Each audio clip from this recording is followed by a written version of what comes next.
Yo, what's up, guys? Today we're talking about sub bass. And pretty much, guys, this is just 5 quick tips that I wish I knew about subs when I first started out. So more geared towards beginner, kind of intermediate level. If you're more advanced, this will be a nice refresher. But just wanted to get this stuff out into the world because it's kind of hard to find some of this information sometimes. So let's do it. So number 1, guys, is just understanding what the true sub region is and then using that to your advantage when you're starting off and writing your track especially. So right here in the green box, I've highlighted the true sub region. So C1 around 33 hertz, up an octave to about 65 hertz at C2. That is the true sub region. And so if your track doesn't have a fundamental in that range, you're going to be lacking some low end power for sure. And then below that, this is kind of the infrasonic range, going down to 20 hertz. They say that's kind of the lower end of the human hearing threshold. You can hear a little bit lower if you have really good hearing or, you're a kid, but mostly we don't care as much about these frequencies because most systems don't even produce them. So if you're at Tomorrowland, yes, you're going to be hearing those lower notes. But right here, this is what we want to focus on, right? So the true sub region. So how can we use this to our advantage when we're starting off writing our track especially? Well, right here, I've got this little baseline sub pattern. As you can see, it starts right in the middle of the true sub region in G, goes down to the lower threshold at C1, and goes as high as B flat. So if we wanted, we could go a bit higher and we'd still be in the true sub region, but this is what we're working with. And you will need headphones or monitors to hear the sub because it's sub.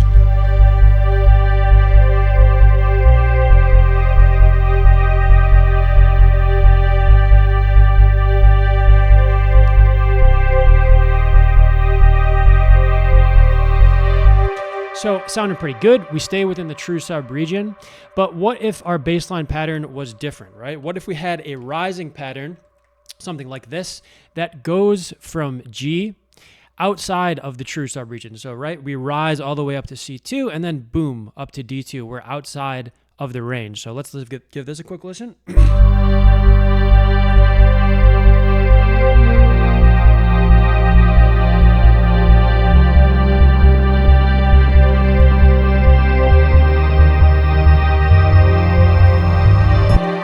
So when you get to that D note, that F note, you could get around this issue by layering in a sine wave an octave below. So then we would still have something going on down here. But it can be a bit weird for the vibe of the track when all of a sudden you hear this low note come in after we've had just a bunch of this rising energy, and then it's like a low note comes in an octave below. You may have experienced this before, so a better approach is just to change the key of your track. If you start off by writing the bass line, you're going to have a rising pattern. I would start this track off down in C1, right? And then we'd be rising all the way up to C2, and then we would fall back down. The next thing to keep in mind, guys, is to make sure that you have at least one harmonic or some frequency information above the true sub region so that people that are listening on systems that don't produce those frequencies can still hear your sub pattern.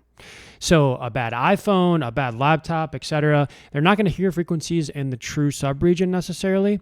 So if we just have a harmonic, say an octave above, or if we add some saturation, or if we just use a saw or square wave for our sub instead of a sine wave, they're going to have frequencies that are above the true sub region.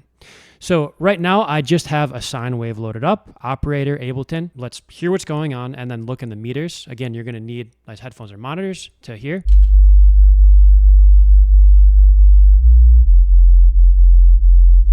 So it's only in the true sub region, right? So in operator, you can just draw in a harmonic. Sometimes I'll just go in and, sometimes add the second or the third harmonic here.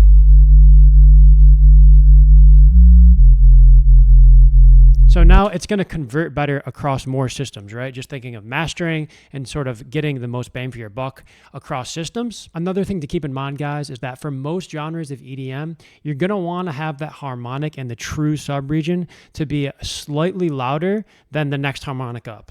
So I've got this little bass line right here.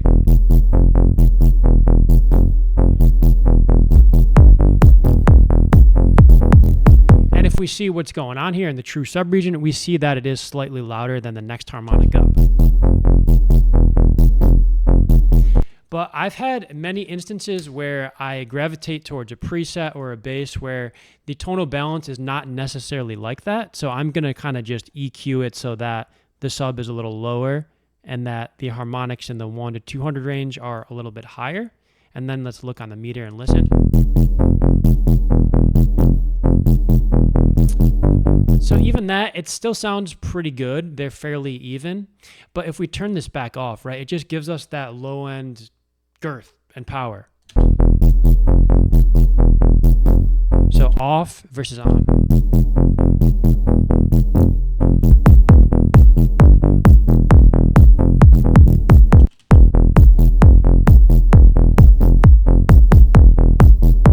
Balances with the kick a little bit better as well. Another thing you might be wondering is, do I have to separate my subs from my other basses? And the answer is you don't have to, but it's much easier to process later down the road. So right here in this track, I actually do not have them separated.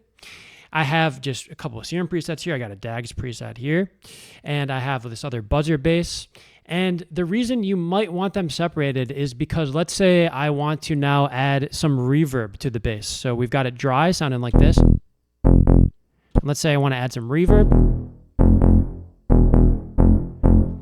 Sounds pretty cool, but now our sub has reverb and our sub is supposed to be fully mono with no reverb, right? So in order to fix this, I'm going to have to create a parallel chain, do all this stuff, versus if it was separate, I could just slap this reverb onto the mid bass channel. So again, you don't have to have them separated. If you have a preset and you feel like things are sounding really good, that's fine, but just make sure that your processing chain is making it so that your sub is still a mono, true, powerful sub, and that nothing is getting messed up along the way. Lastly, guys, just a few more quick tips on subs. When you're dialing it in the synth, you're going to want to pay close attention to the release parameter. So too short, too long, and then just right. All depends on your MIDI pattern, and pretty much just realizing that there's no perfect sub. It's all situational, right? What's going to fit with the track? Most genres have already figured out what sub works for that genre, right? If you're writing a banging tech house track like John Summit, just go for that girthy, low-endy tech house sub that you hear in all of his tracks, right? You don't need to reinvent the wheel. Another thing to pay attention to is adding a little bit of subtle pitch bend. Can be nice to help it cut through the mix. So right here, I've got a little bit added. If I just overdo it, it becomes more like a kick drum, but just a little bit of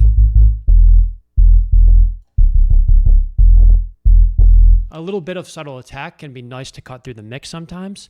Another thing to experiment with is going and looking at the key of your kick, and then experimenting with the fifth for your sub. So sometimes it sounds good in key, and sometimes it sounds good with a fifth relationship. So let's say your kick is in G.